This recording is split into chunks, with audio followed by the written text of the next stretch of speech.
going to get into probably one of the coolest skills that I really like to teach. And that is a skill that I was taught by my master, Grandmaster John Perkins, and that is drop hitting. It's arguably one of the coolest things, but also one of the things I think that is kind of lost when it comes to the fighting arts. You know, when we look at martial arts and we look at striking or the pugilistic arts, I really think people make this stuff harder than it has to be. And that's because we just have a misunderstanding, or a lot of people have a misunderstanding of how the body actually does stuff. So I'm not going to get into the whole program I teach on dropping. I'm just going to give you some ideas of how you can practice it with probably skills you may already have. And the reason is I cover this in great detail in the Down and Dirty course, and also in other subsequent videos where I get into, you know, dynamic striking, different types of striking. So I'm going to go through this to give you the most rudimentary aspects that you can practice right now. And these things don't take long to develop, but like anything else, you got to practice this stuff. So I hope you enjoy this video because, like I said, this is one of the coolest things that I teach, and it's one of the most fun things that I like to do. One of the things that I want to touch on in this video, and that is, as I kind of alluded to, when it comes to the pugilistic arts, I think we make this stuff harder than it has to be. You know, if you look in history, for example, from ancient Egypt, you know, to ancient Greece, you know, one of the things you see is that thousands of years ago, people were already involved in things like boxing and other pugilistic arts or wrestling. As you can see throughout history, you know, people have done these things, so this is not new. But what is new is, like I said, I think we make it harder than it has to be. And one individual I want to talk about to kind of add some validity to what I'm saying is the legendary boxer Jack Dempsey. You know, and one of the things about Jack Dempsey, he wrote a book a long time ago, like in 1951, I think it came out, called Championship Fighting. And this is kind of his extrapolation of his experiences and how he learned how to strike with tremendous hitting power. And one of the things I like about his book is that the illustrations and the drawings all throughout the book actually explain and get into the whole concept of drop hitting, dropping force, timing of how you time your strikes, but also some of the mechanics and some of the fundamental physics of striking, where he breaks it down in a way where it's easily understood, it's not overly complex, and he gets into some of this, the physics, you know, rotational inertia, throwing a strike straight, that really kind of demystifies the whole thing.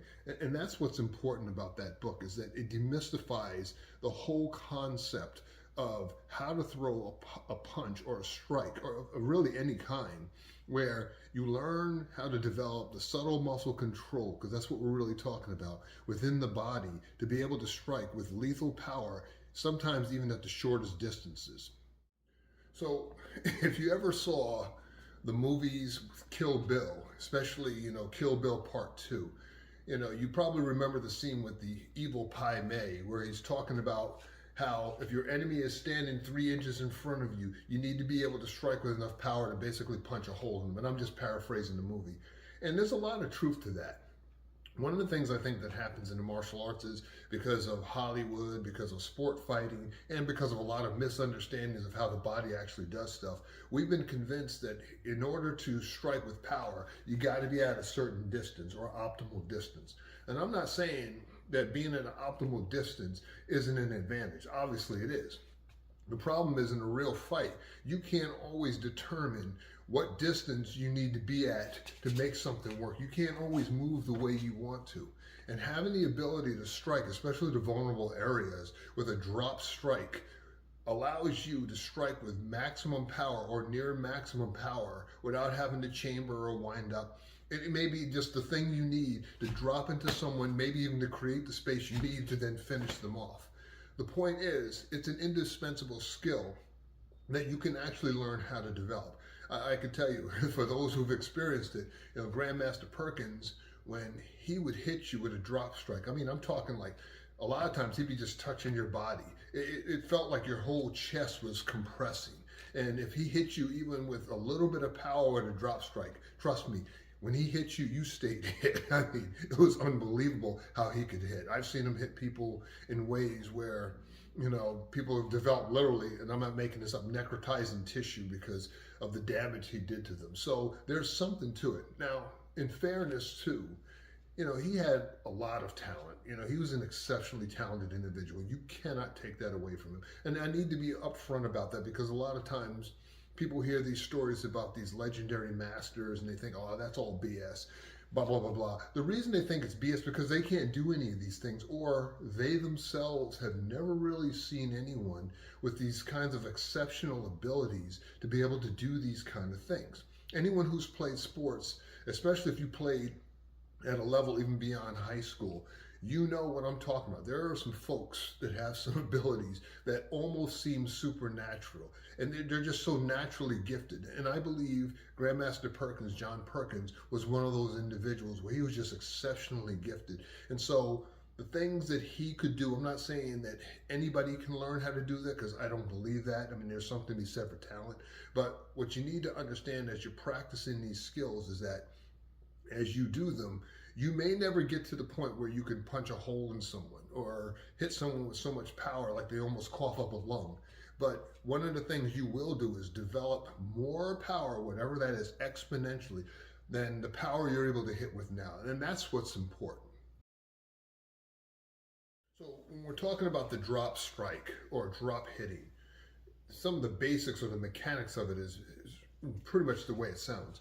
And that is learning how to drop my mass suddenly to whereas I'm catching kind of that plyometric effect where the ground is pushing back with each equal force or equal inertia. In other words, what I'm trying to do is I'm trying to time my drop with when the ground pushes back. There's a eccentric concentric reaction in the legs, and you're basically catching that kind of plyometric effect, and then you're projecting it outward.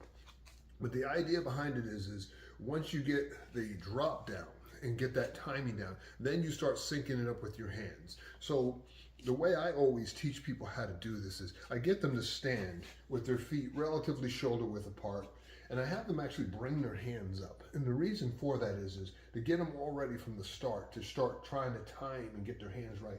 And I have them first just drop and hold it for about 2 seconds. Notice as I'm dropping though, as I'm dropping, I'm also kind of striking with my hands, but only a little bit. And as I'm dropping, when my body stops, I want my hands to stop. And the reason for that is I want to control any kind of overcommitment or over travel within my body or my hands. So all it is I stand there and I drop. And when I drop, one of the things you want to not do that I see people do all the time is launch with your legs. The reason you don't want to launch with your legs is all you're doing is raising your center of gravity unnecessarily. And in a fight, that's something you don't want to do. So all I do is I drop, and then I recover, and I drop, and then I recover. And then as Grandmaster Perkins used to always say, when you drop, you want the sensation in your feet and in your legs as if you could almost slide a sheet of paper in between as you're dropping. So what you do is you start off and you just drop, and you recover, and you drop, and you recover, and you keep doing that till you kind of get that timing. Then you want to shorten the time frame up. So instead of dropping and holding it for say 2 seconds, I now drop and I hold it for a second and recover. And I drop and I hold it for a second and recover. From there, once you get that down, you then drop and you recover either after a half second or as quickly as you can. So one of the things I want you to do first is I want you to go ahead, stop the video, and all I want you to do is stand with your legs roughly shoulder width apart, bring your hands up, drop and hold it for 2 seconds, drop, hold it for 2 seconds, and then after you've done that a couple times, then drop and hold it for a second, drop and hold it for a second, and then we'll come back and then I'm going to show you some other stuff of how you then marry it up when you start actually throwing strikes. So now that you've kind of done that, what you want to do is you want to now marry it up with throwing strikes, because obviously the whole purpose of this is to be able to hit people. And so what you want to do is if you got a heavy bag, you got a bob, or you got one of these standing bags, these wave bags, you want to stand in front of it with your feet again shoulder width, and you want to be able to touch it. And what you want to do is you want to drop, but as you're dropping, you want to deliver on the bag. So as I drop, I want to deliver on the bag. And you almost, when you're hitting, want to like splash the tissue, so to speak. And because remember, the human body is, almost, 80% water. Some people say 70%, some people say 72%. The point is, getting hit in the throat or the chest like that is not a good deal for your body. And as I drop, notice my hands after I penetrate, and it's kind of the snap, I stop moving because again, I'm trying to develop the neuromuscular coordination and the timing to do it right.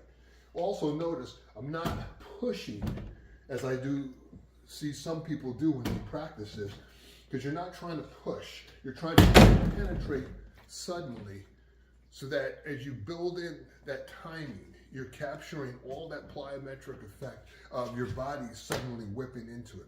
Think of it kind of like, not that I would do this kind of thing, because I was a good kid, right? You take a towel and you kind of roll it up, and you're at the swimming pool when you're a kid, and you snap the towel and you hit somebody with it. It's kind of that same effect in your arms where there's this kind of whipping action, whereas as I drop, my arms and my legs kind of drop into it.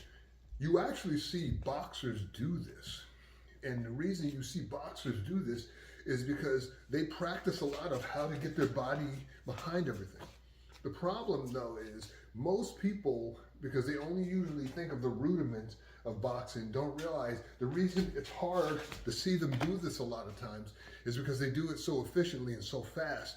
In my opinion, many of them not even aware of how the fact that they're doing that. So as I'm dropping, it's the same thing, just like throwing a jab.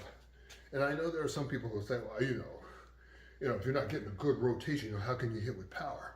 How can you hit with power with a jab? Yet in boxing, I see people knock people out all the time with jabs, so I don't know what these people are talking about. But the idea is, eventually, I start learning how to drop, even from the shortest distances, feeling my body drop as I time my strikes, penetrating the target.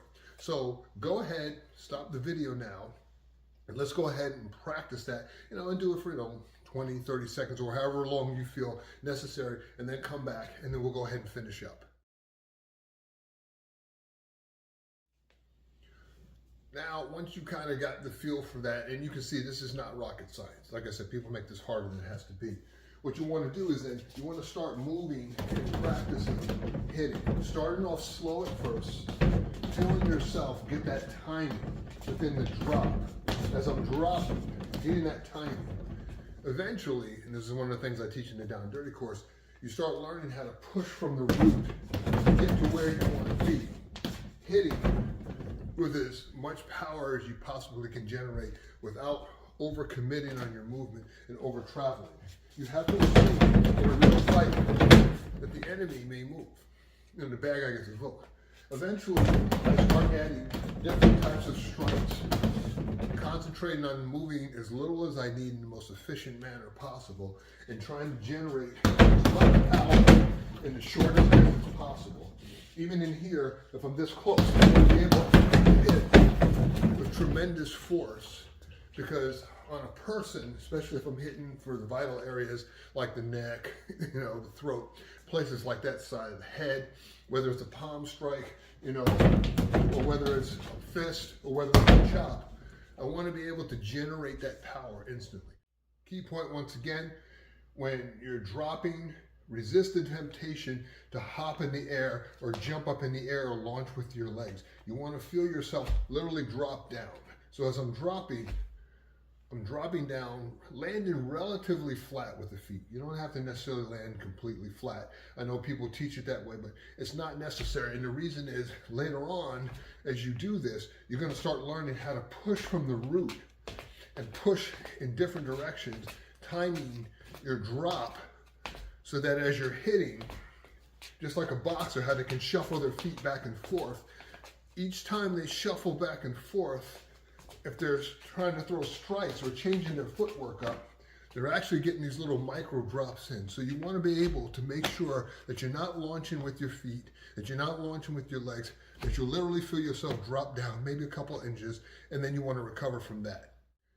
In this video, like I said, I've covered this in a very basic, rudimentary level, if you want to really get a good feel for how to practice the whole continuum of this, check out the Down and Dirty course. Hey, thanks for watching the video. You know what you got to do. Hit the button below and subscribe.